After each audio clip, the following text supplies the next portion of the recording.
Atau mungkin berat badannya, karena waktu itu aku 66, suami 110.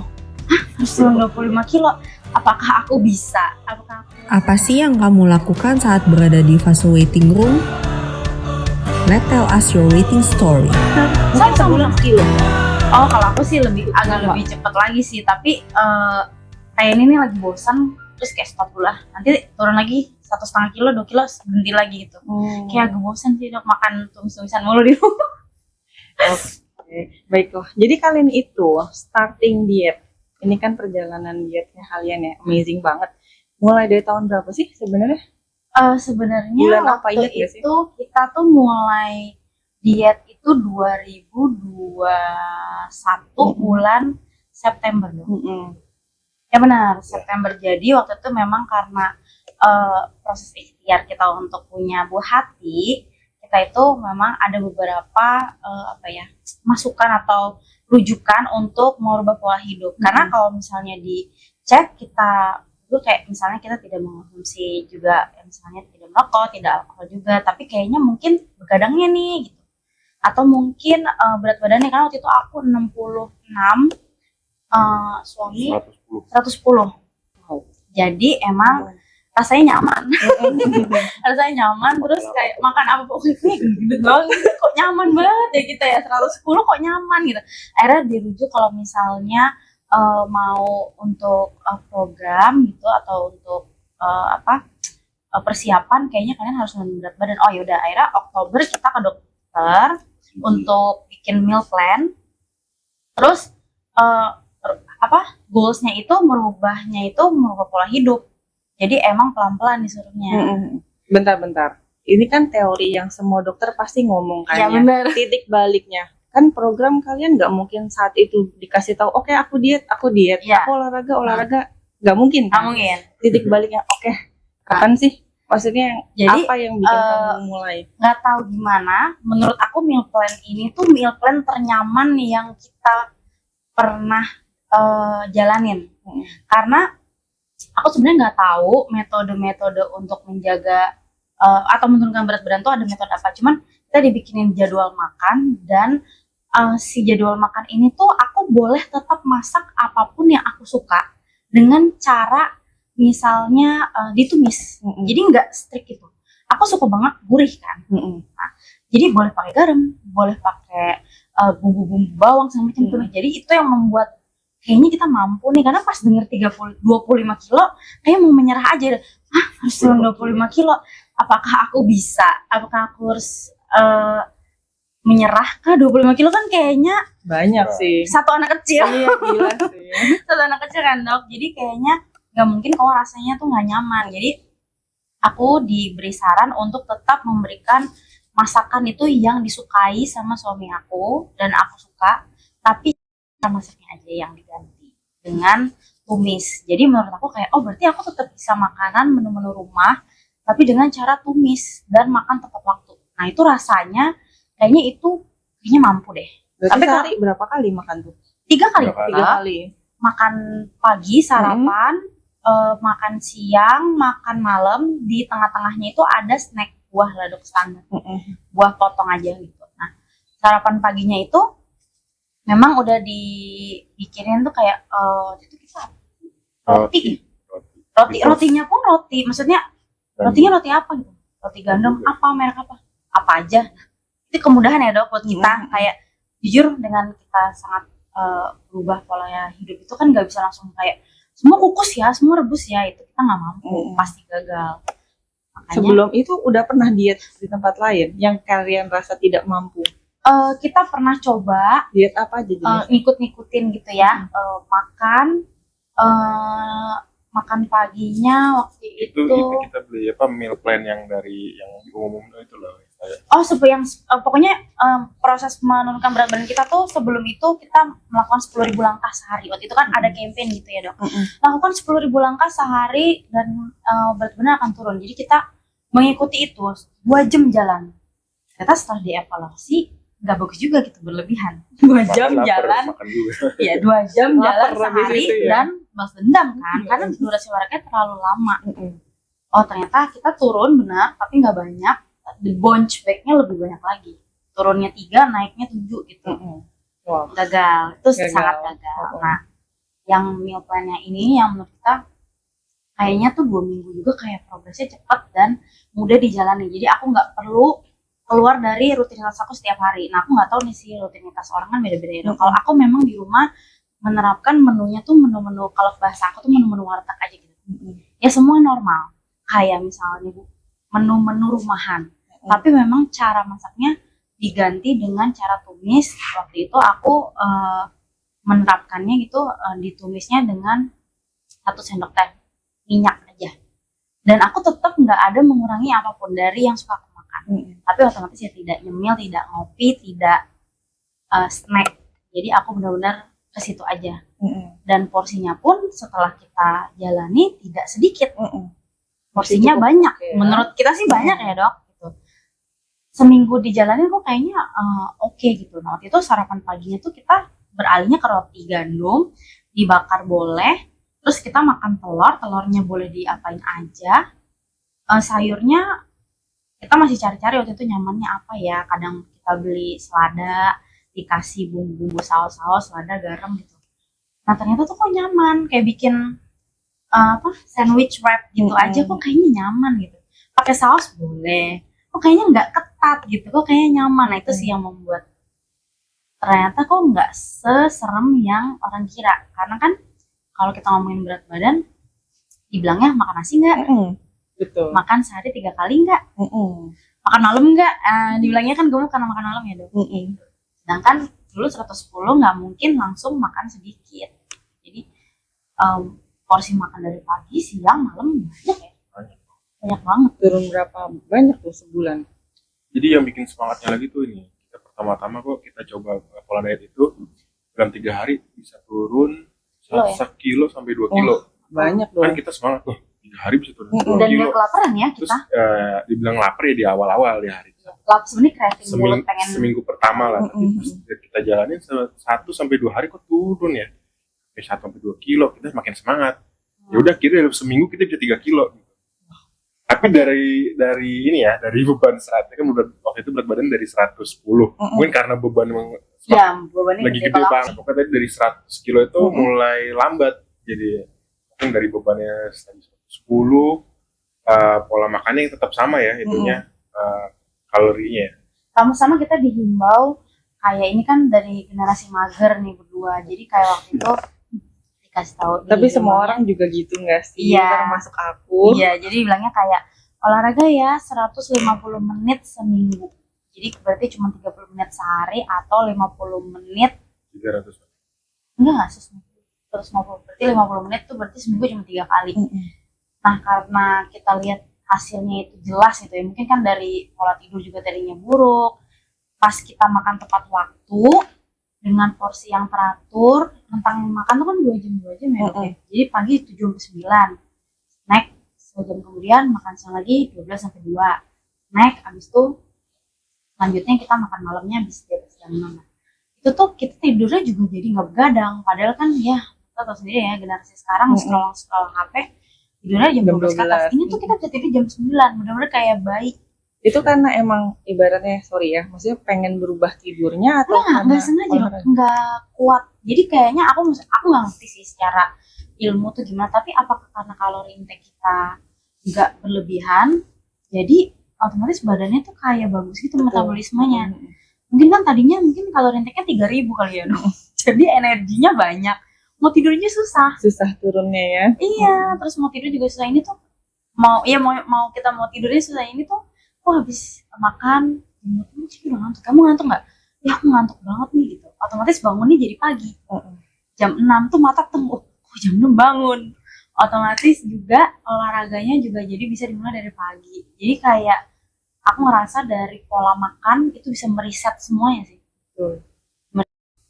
Berapa Sebenarnya bulan? kita yang intens banget Bulan ya, tuh 6 bulan tuh kita intens, maksudnya agak berefek banget. ya Paling berefek. Habis itu kita lanjutin ya jaga aja mental. jaga. Jadi yang benar-benar mungkin kamu mah 20 kilo 25 waktu itu. 25 kilo. Sampai tapi 25 25 kilo. kilo tuh udah agak mau 8 bulan ya. Iya 8. Jadi yang ngebut banget tuh emang Kalau aku waktu itu ngebut Itu baru banget pertama ya. sampai ya 8 kilo tuh ngebut 3 bulan pertama, jadi berarti kurang lebih 2,5 kiloan ya dok aku. Sebenarnya nggak banyak-banyak Iya. banget, tapi karena waktunya pendek 3 bulan jadi kayak aku 8 kilo, kamu hampir 15 kilo ya, Hmm. Iya. 15 kilo. Banyak sih itu guys. Iya banyak, Heeh.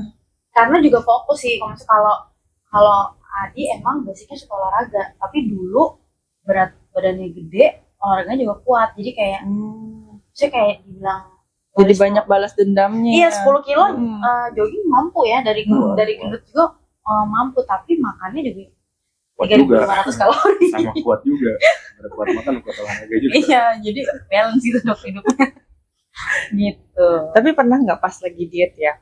Kan siapapun diet, kamu diet, aku juga pasti jaga makan, pernah lah. Tapi ada kalanya, aduh pengen jajan cilok atau jajan apapun lah, roti bakar. Pernah nggak sih kalau ada fase aku, gitu? waktu itu kita tuh bilangnya kayak kita tuh nggak mau diet lama-lama dong. Jadi kayak misalnya waktu itu kayak, aku kalau misalnya turun 8 mau berhenti dulu lah. Nah itu sih masa berhenti itu. Jadi dulu tuh kita suka nimbangan kan seminggu sekali.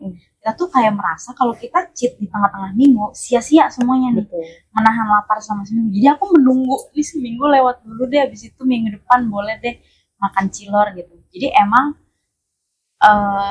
nggak mau berlama-lama nih nahan makan, karena kan masa kita mau seumur hidup makannya juga nggak yang bebas lagi gitu ya dok.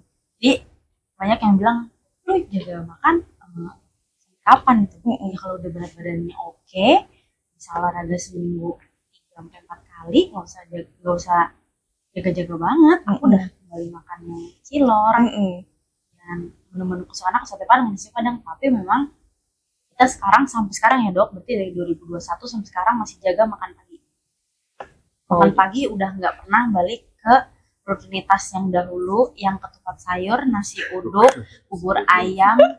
Terus kita bisa double lagi ya, bisa makan bubur ayam, kita bisa makan nasi uduk, bisa makan lontong sayur dan gorengan-gorengannya itu. Dulu sebelum mulai diet ya, pas kalian makan double itu, nggak ada perasaan guilty ya? enggak, nyaman, nyaman banget. Kayak bahagia gitu dok, kayak habis makan kayak gitu tuh kayak hormonnya tuh, hormon bahagianya muncul. Betul. Jadi itu yang kita kecuali liburan kita nggak balik ke rutinitas itu. Bahkan liburan kok makannya telur ya, makan roti. Tapi Even sih, di breakfast hotel. kalau aku sih tipis-tipis. Kalau ini sih semuanya dok dimakan. Cuman habis itu dia kayak emang namanya juga ini udah 2021 ya. Aduh tadi aku makan sarapan agak banyaknya, aku ntar mau jogging gitu. Jadi dia udah kayak punya mindset ini deh gitu. Merubah mindset itu nggak mudah ya. Tapi kalian udah di tahap oke, aku makan secara sadar, makan tidak berlebihan, aku ada bayar utangnya lah istilahnya. Iya, karena memang kemarin tuh kita bener-bener nggak mau ini tuh cuma sementara. Aku emang bilangnya kita pelan-pelan, tapi kita rubah lifestyle. Kita dari 2021 sampai sekarang, bahkan aku habis lahiran ya dok, tahun lalu aku udah aktif olahraga lagi seminggu 5 kali sekarang ya. Habis lahiran tuh 6 bulan cek ke dokter, udah dok belum sih olahraga, boleh apa jogging sama PT. Oh udah oke. Udah langsung olahraga lagi aku. Jadi emang waktu yang 2021-2022 itu tuh kayak berkesan banget dok, kayak bener-bener caranya mudah ya untuk ngontrol berat badan dengan makan tepat waktu dan kalori intake-nya. Emang waktu itu kita udah tahu gitu dok, sarapan pagi kita nggak pernah ngelos lagi dari sekarang. Jadi kayak aku juga udah tahu caranya, kayaknya nih aku hitung-hitung gitu ya dok ya, kayaknya kalori intake aku misalnya kayak 1000 berapa gitu. Jadi aku udah kayak bisa bahkan baca Kurang lebih ya, udah ada di satu feel-nya. mangkok nih kayaknya aku tahu nih berapa nih. Jadi ntar malam aku kayaknya jangan terlalu ini gitu. Atau mungkin hari ini 3000 kalori, besoknya normal lagi. Jadi aku udah nggak pernah menghajar 1 minggu dengan over kalori gitu. Kayak agak udah berumur juga kan ya dok ya. Jadi hari ini makannya jorok, besok enggak jorok lagi gitu. Kalau misalnya selama diet nih, kalian pernah ada sakit lambung nggak sih? Kan banyak tuh yang pasien juga, aku tuh nggak bisa diet dok, perutku tuh sakit dok. Nggak pernah ya? Nggak pernah. Makan kita sehari 3 kali juga. Nah iya, Cuma tepat waktu dikurangin ya. kalorinya. Sebelumnya 2000 kalori per hari jadi 1500 gitu. Soalnya juga waktu itu kita sempat juga kan dok, makanya gini ya dok ya, kita nggak sembarangan juga kan merubah meal plan, mungkin kayak baca buku atau mungkin kayak cari referensi mungkin di sosial media. Kita nggak melakukan itu, kita datang ke dokter gizi yang memang udah ada ilmunya, konsultasi dan dibikinin meal plan-nya. Jadi kita nggak mengikuti orang gitu, mungkin kan diet-diet yang kurang tepat, bisa jadi cara referensinya salah ya dok gitu. Jadi mungkin kayak misalnya ada yang diet A gitu, atau si diet B punya referensi yang nggak cocok nih di badan aku, mungkin aku punya keluhan sakit apa gitu. Nah kalau kita nggak pernah ada keluhan sakit mah karena menurut kita berdua yang kita jalanin tuh udah seimbang banget. Pagi makan karbo ada, serat ada, buah ada, sayur ada, protein ada, siang juga, malam juga. Jadi nggak ada satu instrumen di lauk yang kita nggak makan. Bahkan dari pagi gue makan karbo gitu, tapi nggak makan nasi. Sama ini sih ngurangin gula kayaknya gitu. Oh iya, dulu sempet, ngopi kopi manis, apapun minuman manis. Setelah ikut yang program diet ini, sama sekali nggak ada minuman manis, jadi gula itu cuma ada dari nasi mau buah udah. Mungkin ngopi, kalau aku sih memang nggak ngopi, nggak minum teh manis, tidak mengenal boba-bobaan juga, kita enggak. Udah goodbye forever ya. Emang aku basicnya nggak begitu suka sih dok. Jadi aku naik berat badan karena emang aku bisa makan porsi besar lauk utama. Nah kalau suaminya aku karena naik juga itu hampir 25-30 kilo ya, dia semua manis juga, Kopi porsi manis tuh tiap hari. gorengan juga, gorengan kayaknya bisa 10 kali Ya, sekali. tepung-tepungan. Buat Bapak nih, kalau misalnya ya orang berhenti minum manis, berhenti gorengan, biasanya kan sugar level kita di badan tuh tinggi. Ya. Kamu cravingnya kayak apa waktu itu, Pak? Aku juga nggak terlalu sebenarnya suka manis, tapi ya nggak separah itu juga sukanya. Jadi kayak masih di tahap ya sehari cukup sekali aja kopi manis itu. Ya kalau misalkan itu dihilangin dan diganti misalnya kopi pahit gitu. Oh iya, kamu Akhirnya bukan ganti kopi apa sekarang? pahit kan? Itu di badan aku sih nggak masalah sama sekali. Ganti kopi pahit tuh rasanya gimana, Pak? Banyak banget juga soalnya pasienku. Aku nggak bisa dok kopi pahit, aku tuh minimal latte dok. Tapi lebih aman di lambung, jujur. Itu lebih aman banget sama sekali. Dari dulu minum kopi pahit, biarpun kan masih pagi ya, sarapan itu minum kopi pahit. Cuman ya nggak mungkin levelnya nggak berlebihan juga ya. Ya cuma segelas aja. Iya, secangkir. Cangkir kecil gitu. Iya. Nggak masalah sih. Di pagi, di siang sore nggak masalah. Aman ya. Iya. Sama itu ya, karena makannya sangat terjadwal sih dok. Jadi Oh, iya. kita misalnya kayak Kebiasaan makan. 7 sampai 9 kan udah sarapan. Nah, udah mulai nih jam 9 energinya udah lapar lagi. Nah, jam abis itu pas udah lapar itu udah jam 10-an memang benar nih kayaknya udah lapar banget, makan buah, apel lah gitu, potong. Terus kan keisi lagi tuh kan tenaganya. Jam 12, setengah 12 udah lapar nih. Kadang-kadang ya maju-maju 10 menit nggak apa-apa lah gitu kan ya, udah makan siang lagi. Nah makan siang isi kan porsi besar, makan nasi, makan tahu tempe, makan protein, mau ikan apa segala macam, makan sayur, udah makan keisi lagi tenaganya. Jam 3 lagi yang aku lapar nih, makan buah lagi, apa lagi kan. Terus jam 5, setengah 6 udah lapar lagi, makan lagi porsi besar kan. Nah pada saat makan porsi besar yang malam ini kan udah nggak ada lagi nih, aku bilangnya udah jangan begadang, jangan main HP terus, cepet tidur, nanti kamu lapar loh. Kalau kamu jam 10 belum tidur kamu pasti lapar. Jadi dia ya daripada gue lapar gitu. Jadi jadwal itu diulang-ulang. Jadi karena aku lapar banget nih, bisa makan siang. Aku tanya, tadi tahunya nggak dimakan ya? Dia tahunya nggak dimakan. Jadi emang nggak boleh nggak menghabiskan semua menu lengkap gitu. Makanya setiap buah makan nggak tadi jam 10? Gue nggak makan, pantesan jam 12-nya lapar banget. Skip itu sih dok sebenarnya yang jadi bikin lapar banget. Pas udah punya anak ini sebenarnya jadwal makannya tuh mirip bayi ya. Bener. Jadi aku kayak mikir, ya ampun ternyata jadwal makannya mirip bayi. Pagi bangun, abis pagi bangun makan buah, terus makan lagi siang, makan buah sore. Ibaratnya mau ngemil juga nggak ada kesempatan ya, udah penuh nih trafficnya kamu buat makan. Bener dok. Jadwalnya penuh karena makan apel satu buah itu kan Betul. Penuh banget sih. penuh banget sih dok. Cuman memang ada ini ya dok, misalnya kayak ada beberapa kerabat kita ada 2 tipe. Kalau aku kan tipenya kenapa obesitas karena makan porsi utamanya double ya dok, Misalnya aku jam 12 makan nasi padang, jam 3 makan mie ayam, malamnya aku makan nasi goreng gitu. Setelah aku jalanin sekarang, aku berat badannya udah ideal, aku makan siang nasi padang, malam nasi goreng, tapi aku udah gak makan mie ayam. Jadi pagi bangun, olahraga, sarapan roti telur sandwich biasa lah gitu. Terus aku makan buah ya, kita makan buah jam 10, siang makan nasi padang gitu ya. Sore kita makan buah, malam makan nasi goreng. Sekarang udah bebas ya, udah enak Bebas banget. Jadi sebenarnya mindset diet menyiksa itu enggak, tapi lebih kayak pengaturan pola makan, Iya, olahraganya juga seimbang, benar. sama Apalagi tidur ya. bener banget. Jadi ternyata tuh kayak satu apa ya? Kayak jam kayak 11 kerangka ya. malam itu kan jam-jam martabak ya. Bener lagi. Atau kita menyeduh sesuatu yang pakai Iya. telur itu.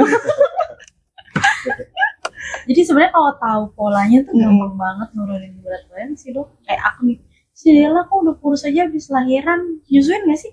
Ya nyusuin lah, masih menyusui sampai sekarang. Kok bisa diet?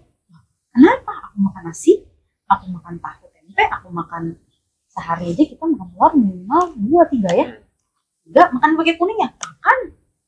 Tapi aku tidak makan kerupuk. Aku lebih memilih makan kuning telur sama telur dibanding makan bakwan. Emang ini ya, apa, secara pengolahannya kita rubah ya. Iya, Jadi tumis. tadinya di fried jadi pakai air fryer gitu. Atau tumis, tumis semua menu tumis. Berarti diet pun tidak menutupi kemungkinan selama menyusui tetap bisa diet sehat. Ya kan? Bisa banget dok. Malah Sekarang aku balikan udah oke, timbangan. aku malah ngerasa sih dok, maksudnya ada 2 metode waktu aku kan anak pertama ya dok, banyak masukan dari kanan kiri. Kalau misalnya lagi nyusuin tuh banyak ibunya banyak minum jus manis-manis, makan banyak, nasi banyak biar asinya banyak. Yang ada berat badan aku waktu itu nggak turun-turun, 72, 70, 69. Kata orang nyusuin berat badanku cepet turun gitu kan. Kok nggak turun-turun, bayinya gendut banget enggak, ibunya tambah gendut. Akhirnya aku ganti, aku rubah, aku makan balik lagi dengan yaitu ya, misalnya ayam terus 50 gram, tahu tempe, aku porsinya lebih besar gitu ya. Aku berat badannya turun, asiku banyak, dan menurut aku sih ini mah berkualitas, orang aku nggak minum obat kan gitu. Martabak biar asinya berlemak atau apa gitu kan. Iya ibunya gitu. Ada tips terakhir nggak sih buat yang denger ini? Gimana caranya mempertahankan keteguhan hati kalian? Dan ini keteguhan kalian tuh berdua loh, bukan cuma sendiri. Dari kamu sama dari bapak. Ini sebenarnya benar banget sih dok ya, karena kalau untuk ke dokter gizi semua orang mampu ya dok, pasti kan asal bayar keluar nih plan. Cuman justru kalau kita berdua, kalau kita nggak berdua, waktu itu aku sendiri ngelainnya kayaknya kamu nggak berhasil ya. Justru karena berdua support sistemnya sih, aku juga ngejaga, nggak sembarangan juga kayak memunculkan ide-ide di ini yuk gitu yuk, aku juga kayak saling ingetin. Dan waktu itu memang kita sangat sangat komit untuk mensupport ikhtiar kita punya keturunan. Jadi udah pasti dikunci dok otaknya langsung ke situ. Niatnya Dibulatkan. Karena mau mulai nggak? Kalau misalnya nggak mau mulai, masih mau dengan pola hidup yang lama, siap-siap kita bisa mungkin menerima kegagalan lagi karena mungkin kita kurang fokus. Tapi itu agak yakin juga ya, udah turun berat badan, punya pola hidup olahraga yang sehat, masa sih sudah kita memperbaiki pola hidup kita, bahasanya kayak kita nggak dititipin kan, kita udah baik nih pola hidupnya nih gitu dok. Jadi yang dikunci itu tujuan itu sih, nggak cuma pengen nurunin berat badan, emang pengen banget program untuk punya keturunan, jadi pengen cepet-cepet malah. Apalagi ini karena program ini mungkin udah nggak murah juga gitu, jadi kenapa kita nggak maksimal gitu paksain. Apalagi kita pernah gagal kan, jadi pengennya kita nih dengan biaya besar ya. Juga nah, makanya kedua kali ini dengan biaya besar, masa iya kita gagal lagi. Akhirnya kita bulatkan tekadnya supaya sehat dan dengan mulus gitu. Akhirnya kita paksain, coba kita turun berat badan, oke, bisa, alhamdulillah berhasil. Alhamdulillah ternyata ya. Dengan turun berat badan berhasil. Hebat sih kalian. Terima kasih banget udah mau hadir. udah mau sharing cerita bahwa untuk program hamil itu nggak semata-mata ke dokter bayar pulang, Iya. tapi kita juga butuh effort bahwa kita konsisten. Kalian jaga berat badan, jaga makanan, olahraga, tidur, exercise-nya semua bagus. Itu gratis ya dong itu semua. Tapi memang lebih susah ya benerin Susah diri banget. sendiri dibanding bayar kan. Iya, maunya pengennya sih di apa gitu dong, tapi biar cepet kurus. Tapi ya konsisten itu memang kunci sih. Makasih ya udah Terima mau hadir. kasih. Terima kasih juga ya Pak. Iya. Terima kasih.